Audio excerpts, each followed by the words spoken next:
حضرت آدم علیہ السلام کی پیدائش روایت کرنے والے بیان کرتے ہیں کہ جب اپنی خلافت نبوی کے لیے اللہ کا ارادہ ہوا کہ انی جاعل فی الارض خلیفہ، میں زمین میں ایک خلیفہ بنانے والا ہوں، تب حضرت عزرائیل کو حکم ہوا کہ ہر قسم کی لال، سفید اور کالی ایک مٹھی رنگا رنگ مٹی جمع کر کے لائیں اور اللہ کے حکم کے مطابق مکہ اور طائف کے درمیان رکھی۔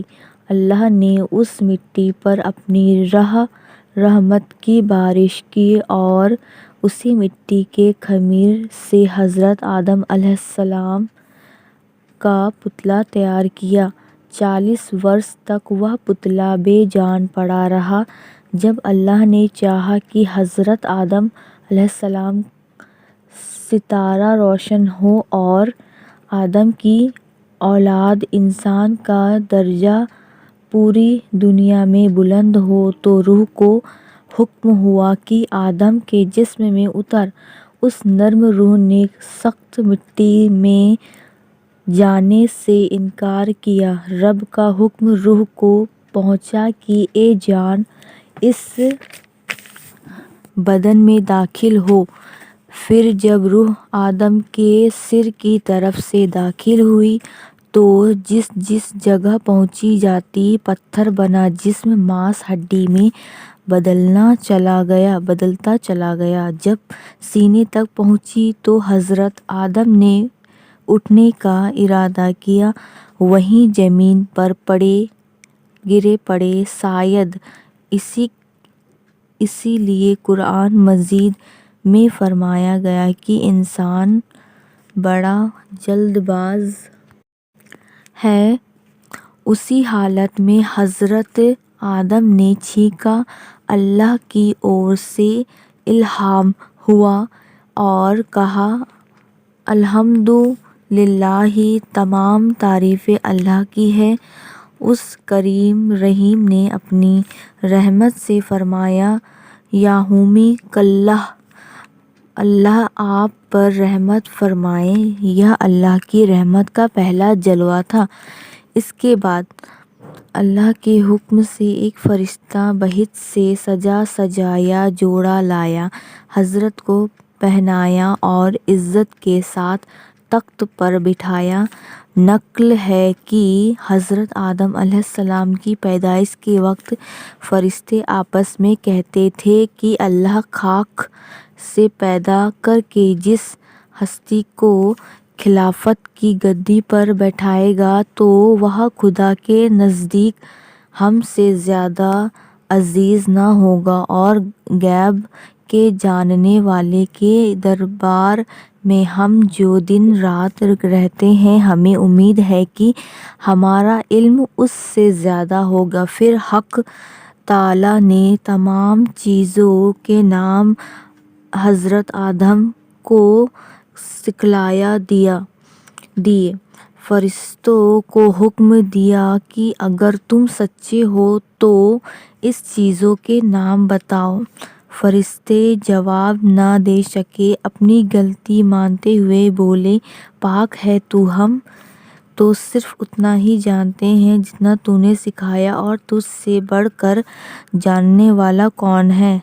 تب اللہ تعالیٰ نے آدم کو ظاہری اور باطنی کمال سے آراستہ سسجت کیا، اور اس کی عزت کو بڑھانے کے لیے فرشتوں کو جو حضرت آدم علیہ السلام کے تخت کے چاروں طرف لائنوں میں آدم کے ساتھ کھڑے تھے، حکم دیا کہ آدم کو سجدہ کرو۔ تمام فرشتے نے حضرت آدم کو سجدہ کیا، مگر ابلیس نے انکار کر دیا اور بولا کہ میں آدم سے بہتر ہوں، اس لیے کہ مجھے آگ سے اور آدم کو مٹی سے پیدا کیا گیا ہے۔ ابلیس کے اس انکار سے اس پر پھٹکار پڑی اور اسے فرشتوں کے ساتھ سے الگ کر دیا گیا۔ حضرت آدم بہشت میں رہنے لگے۔ طبیعت میں آیا کہ کوئی ان کا ساتھی ہو، زندگی کا ساتھی۔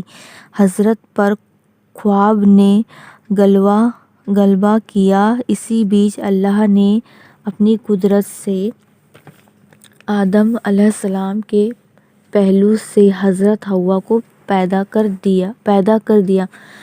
جب وہ جاگے تو دیکھا کہ ایک پاک صاف عورت بیٹھی ہے۔ بہت خوش ہوئے، پوچھا کہ تو کون ہے؟ حضرت حوا نے کہا کہ میں تیرے بدن کا حصہ ہوں، اللہ تعالیٰ نے تیری پسلی سے مجھے پیدا کیا ہے۔ کہا جاتا ہے کہ حضرت حوا بہت ہی خوبصورت تھی۔ حضرت کی خوشی کا ٹھکانہ نہ تھا۔ حضرت حوا کو پا کر سجدۂ شکر ادا کیا۔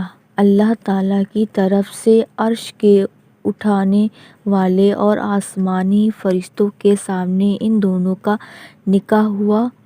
پھر ان دونوں کو حکم ہوا کہ تم سب اسی بہشت میں رہو، جو چاہو کھاؤ، مگر اس پیڑ کے نزدیک مت جانا۔ ارادہ گیہوں کے پودے کی طرف تھا۔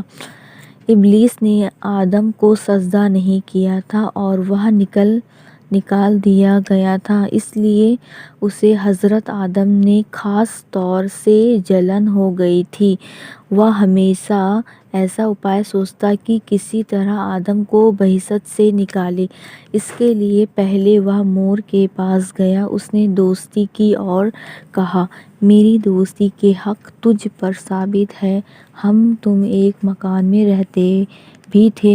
میری درخواست تم سے یہ ہے کہ مجھے اپنے بازو پر بٹھا کر بہشت میں پہنچا دو تاکہ میں اپنے دشمن سے بدلہ لے سکوں۔ مور نے اس کام کرنے سے انکار کر دیا اور کہا کہ تو یہ بات سانپ سے کہہ۔ تب شیطان سانپ کے پاس گیا اور اس کو اپنے جال میں پھنسا ہی لیا۔ سانپ اس کو منہ میں رکھ کر بہشت میں لے گیا۔ پھر حضرت آدم اور حوا کے پاس گیا اور رونا شروع کر دیا۔ پوچھا، کیوں روتا ہے؟ انہوں نے شیطان کو پہچانا نہیں تھا۔ شیطان نے کہا، میں تم کو نصیحت کرتا ہوں، مجھ کو تو تمہارے حال پر رونا آتا ہے کہ تم اس بہشت سے نکالے جاؤ گے اور یہ بہشت کی نعمتیں تم سے سب کی سب لے لی جائیں گی اور زندگی کی لذت کے بجائے موت کے درد کا مزہ چکھے گا۔ دونوں نے شیطان کی جب یہ باتیں سنی تو بڑا غم ہوا۔ ابلیس نے کہا، اگر تم میرا کہنا مانو تو تم کو ایک پیڑ بتاؤں، اگر تھوڑا پھل اس کا چکھو گے تو ہمیشہ زندہ رہو گے، موت کی شکل کبھی نہ دیکھو گے۔ حضرت آدم نے پوچھا، وہ کون سا پیڑ ہے؟ وہ کون سا ہے؟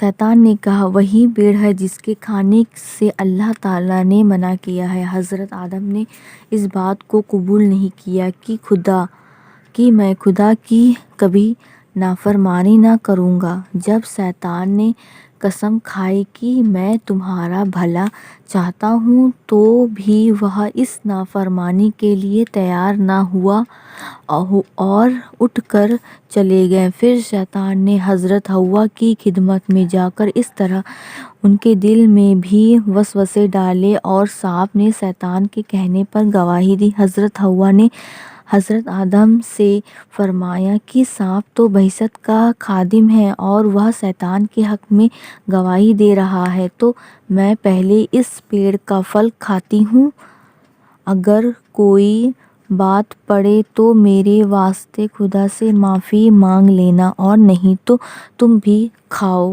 کہ تم دونوں تمام عمر بہشت کی نعمتوں کو چین سے کھایا کریں۔